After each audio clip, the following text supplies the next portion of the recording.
¿Qué es un fármaco antibiótico?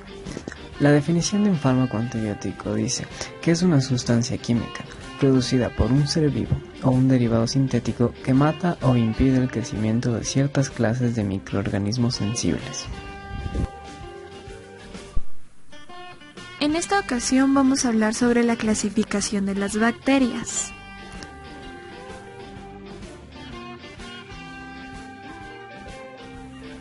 Pues bien, las bacterias se dividen en gram positivas y gram negativas, que son los dos grandes grupos de bacterias.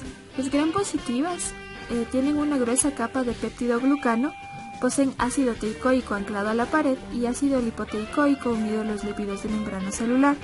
También posee proteínas ligadas a la pared que le pueden generar resistencia a algunos antimicrobianos.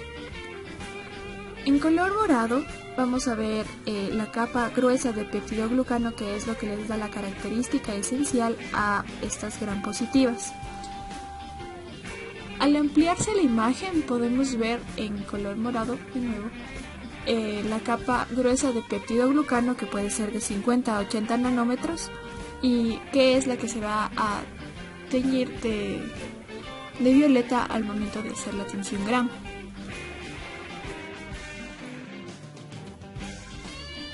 Ahora hablemos de las gram negativas. A diferencia de las gram positivas, estas tienen una delgada capa de peptidoglucano por fuera de la membrana citoplasmática que puede medir de entre 5 a 10 nanómetros. Fuera de este peptidoglucano se encuentra un espacio llamado espacio periplásmico, en el que se encuentran enzimas que participan en transporte, degradación y síntesis. También se encuentran proteínas fijadoras de nutrientes. Fuera de este espacio periplásmico se encuentra la membrana externa, que está conformada por lipopolisacáridos que funcionan básicamente como endotoxinas, pero también posee varias proteínas. Las proteínas llamadas porinas que atraviesan la pared y forman poros, las cuales permiten el paso de pequeñas moléculas hidrófilas y por lo tanto impiden el paso de moléculas de gran tamaño como macrólidos. En este caso pondremos como ejemplo a la eritromicina. Después se puede ver en forma ampliada la imagen de la membrana de las gram negativas. Se puede ver la delgada capa de peptidoglucano, los espacios periplásmicos, la membrana celular y también las porinas, que se encuentran en color tomate.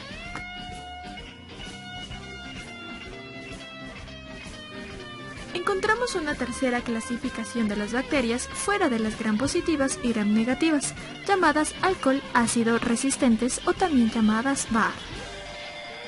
Estas tienen un peptidoglucano de estructura distinta. Es decir, este peptidoglucano está rodeado de una capa sérea formada por ácidos grasos, llamados ácidos micólicos. Este le da la capacidad a estas bacterias de que no se tiñan con la tinción gram, y también les da resistencia a la fagocitosis y resistencia a diferentes antimicrobianos comunes y a la acción de antisépticos y desinfectantes. Otra forma de clasificar a las bacterias es según su forma. En cocos, que tienen forma esférica, diplococos o cocos en pares, estreptococos, que forman una fila, estafilococos, que se agrupan en racimos, bacilos, que tienen forma de bastón, bacilos en empalizada, que es una agrupación de bacilos, cocobacilos, que tienen una forma esférica alargada que se asemeja más a un bastón, vibrios en forma de coma y espiroquetas, que son bacterias delgadas, largas y en forma de espiralada. Espiroqueta. Existen otros medios de identificación de bacterias. Vamos a tener el medio de cultivo, que permite el crecimiento de determinadas bacterias, identificación bioquímica, que observa las reacciones químicas de las bacterias al momento en que van creciendo, la biología molecular, en la que se va a extraer el ADN de aquellas bacterias que se obtuvieron en el medio de cultivo, y pruebas inmunológicas directas, en las que se usa el antígeno, e indirectas, en las que se usa el anticuerpo.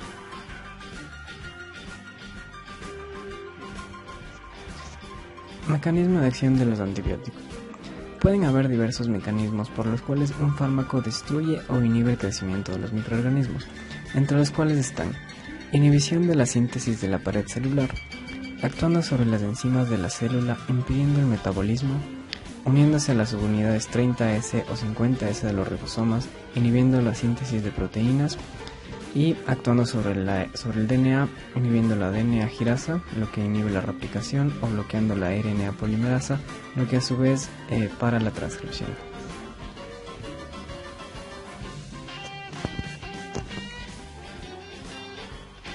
Dentro de los inhibidores de la síntesis de la pared celular tenemos fármacos como la penicilina, las cefalosporinas, los carbapenémicos, los monobactámicos, la vancomicina, imidazoles y bacitracina. En los inhibidores del metabolismo tenemos fármacos como las sulfonamidas y el trimetoprim. Los inhibidores de la subunidad 30S, aminoglucósidos y tetraciclinas. En los inhibidores de la subunidad 50S de los ribosomas tenemos fármacos como macrólidos, clindamicina y cloranfenicol. En los inhibidores de la DNA girasa, las quinolonas, y en la inhibición de la replicación, la rifampicina.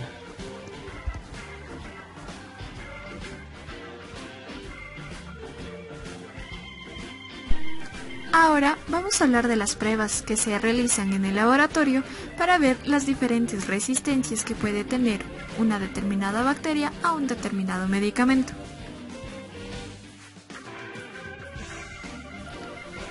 Existen pruebas de sensibilidad para determinar la resistencia o no de una bacteria a un antibacteriano. Es así que tenemos las pruebas cuantitativas y cualitativas. Las cuantitativas nos permiten tener una concentración exacta en la que el antibacteriano tiene un efecto. En primer lugar vamos a encontrar un ejemplo que son las E-test y en segundo la dilución en caldo.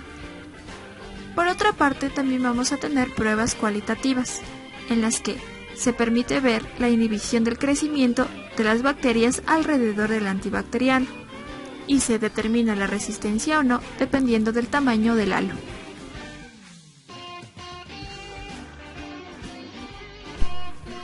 Dentro de las pruebas cualitativas vamos a hablar de la discodifusión, en la que se usa un agar de Mueller-Hinton. El microorganismo a investigar se inocula en una o varias placas de agar. Sobre su superficie se disponen los discos correspondientes a varios antibióticos. Se incuban las placas durante 16 a 24 horas a 35 grados centígrados y al cabo de ese tiempo se estudia el crecimiento en ellas. Se valora el diámetro de la zona de inhibición que se forma alrededor de cada disco y se compara con las referencias oportunas publicadas por la NCCLS, Clinical and Laboratory Standards Institute. Con esta referencia podemos informar si el microorganismo es sensible, intermedio o resistente.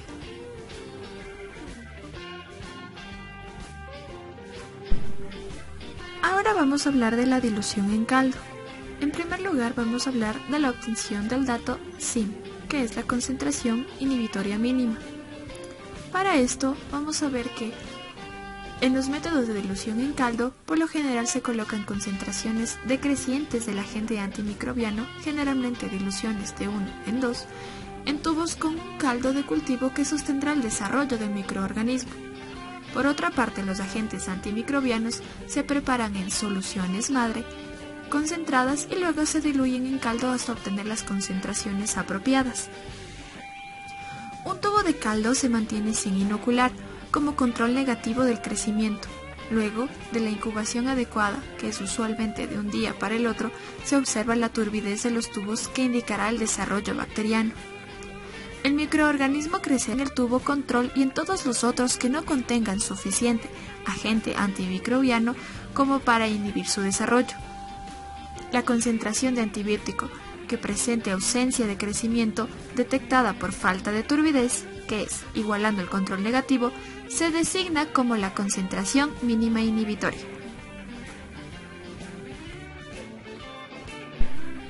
Ahora hablaremos de la CBM, concentración bactericida mínima.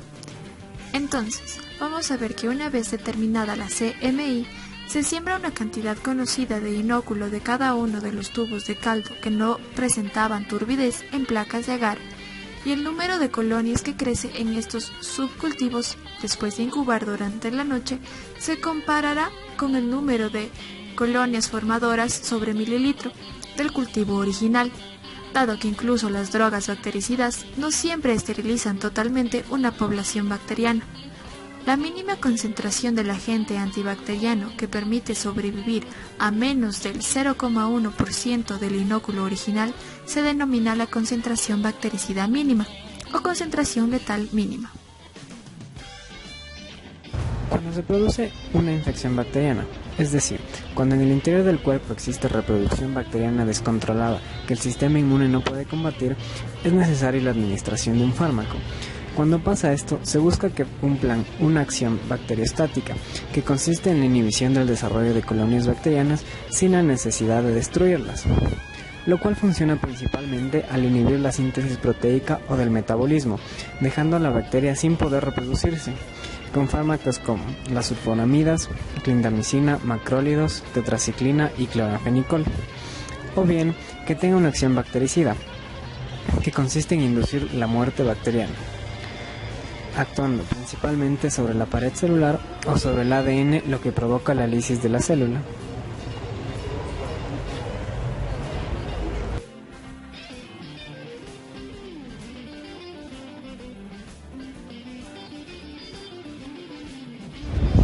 Se reconocen dos tipos de efecto bactericida.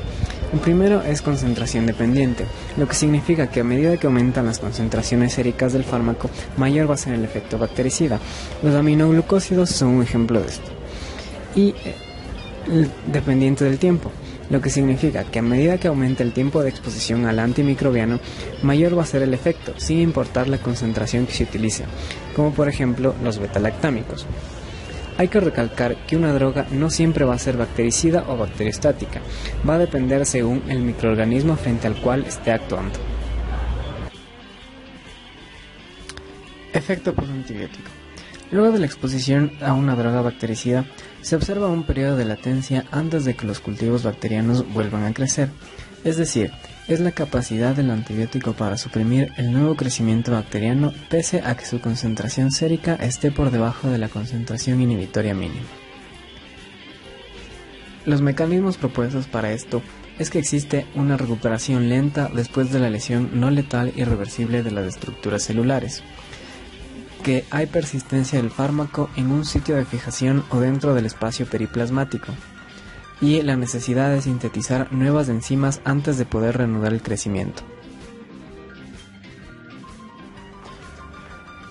Los factores que influyen en la actividad de los antibióticos. Entre los principales tenemos el sitio de la infección. El éxito del tratamiento para las infecciones depende en alcanzar una buena actividad en el sitio de la infección sin toxicidad significativa en el huésped. Un ejemplo de esto es el paso de las membranas. Este es un factor muy importante. Por ejemplo, si el fármaco se necesita atravesar la barrera hematoencefálica, si es muy polar o si tiene una alta unión de proteínas plasmáticas, no va a atravesar la barrera hematoencefálica. En cambio, si el fármaco es liposoluble y va a tener la capacidad de atravesar la barrera hematoencefálica en el caso de que sea necesario. Otro de los factores que influye son problemas hepáticos o renales.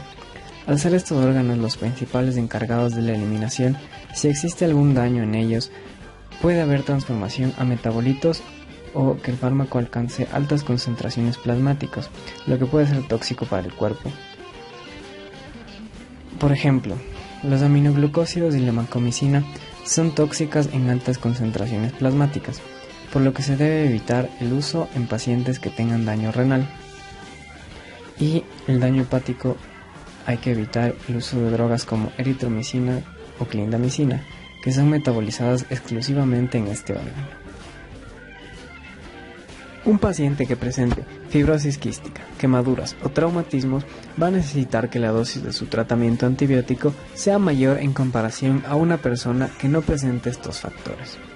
Y por último, otros de los factores que afectan la farmacocinética de los antimicrobianos son los extremos etarios, es decir, los recién nacidos o infantes y las personas de la tercera edad. Y por otro lado tenemos también a las mujeres embarazadas.